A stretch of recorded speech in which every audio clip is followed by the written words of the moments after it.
मला वाटतं हा काही इथलाच मला याच्यावरती चहा झालेला आतापर्यंत असं नाही आहे. अनेक ठिकाणी याच्यावर माझ्याविषयी हुकुमशहा म्हटलेला आहे. मला मुळामध्ये हे जाणून घ्यायचं आहे की हुकुमशहा म्हणजे नेमकं काय. हुकुमशहा कुणाला म्हणायचं असतं. आपण कृपया डिक्शनरी बघा. तुकाराम मुंडे इंटरप्रिटेशन करता सोडून द्या. हुकुमशहा म्हणजे असा माणूस, असा व्यक्ती जो ज्याचं बिहेवियर, ज्याचं वागणं हे कोणत्याही कायद्याला धरून नसतं. रूल ऑफ लॉ तो मान्य करत नाही. स्वतः वाटतं, स्वतःच्या बेनिफिटसाठी वाटणारे डिसिजन, मग ते नागरिकांच्या विरुद्ध असले तरीही घेणारा व्यक्ती म्हणजे हुकुमशहा. हीच डेफिनेशन असेल मला जी मी वाचलेलं आहे. मी जेवढा काय अभ्यास केलेला आहे मराठीमधले ही डेफिनेशन आहे, इंग्लिशमध्ये त्याचं ट्रान्सलेशनमध्ये एवढंच आहे. मग मला आता जाणून घ्यायचं आहे की तुकाराम मुंडे हुकुमशहा म्हणजे काय. तर कायद्याचं पालन करतात आणि पालन करून घेतात म्हणून मी हुकुमशहा आहे.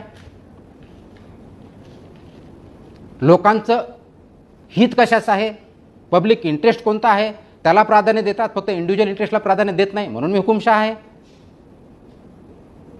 स्वतःच्या बेनिफिटसाठी काही न करता जे as a public servant, civil servant अपेक्षित आहे की पब्लिक इंटरेस्ट प्रोटेक्ट करायचा as per the law, as per the constitution, तो करतोय म्हणून मी हुकुमशहा आहे. आपण ज्यावेळेस काम करतो त्यावेळेस कमीत कमी फायनान्शियल नॉर्म्स, प्रुडन्स म्हणतो, कॅनॉन्स ऑफ फायनान्शियल प्रॉपर्टी, ते पालन करू. कमीत कमी खर्चामध्ये जास्तीत जास्त काम कसं करून घेता येईल, क्वालिटी कसं करता येईल, हे म्हणजे हुकुमशहा आहे. टेंडर ज्यावेळेस अबोव जात असतात त्याच्याऐवजी ते बिलो यायला लागले म्हणजे हुकुमशाही आहे.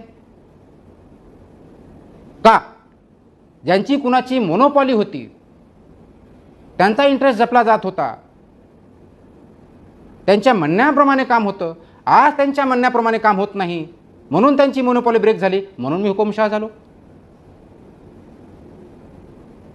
त्याच्यामुळे ज्यांनी माझ्यावरती हा आरोप करायचे त्यांनी हे विचार केला पाहिजे हुकुमशाही पद्धत म्हणजे काय, त्याचे कॅरेक्टर्स काय आहेत आणि त्या कॅरेक्टरमधलं कोणतं कॅरेक्टर माझ्यामध्ये आहे हे जर मला समजून सांगितलं आणि माझ्या समोर येऊन डिस्कस करावं की कोणत्या बाबतीत हुकुमशाही पद्धतीने मला आवडेल आणि ते प्रूव्ह करून द्या की तुम्ही हे हुकुमशाही पद्धतीने वागलात, माझं बिहेवियर चेंज करेल.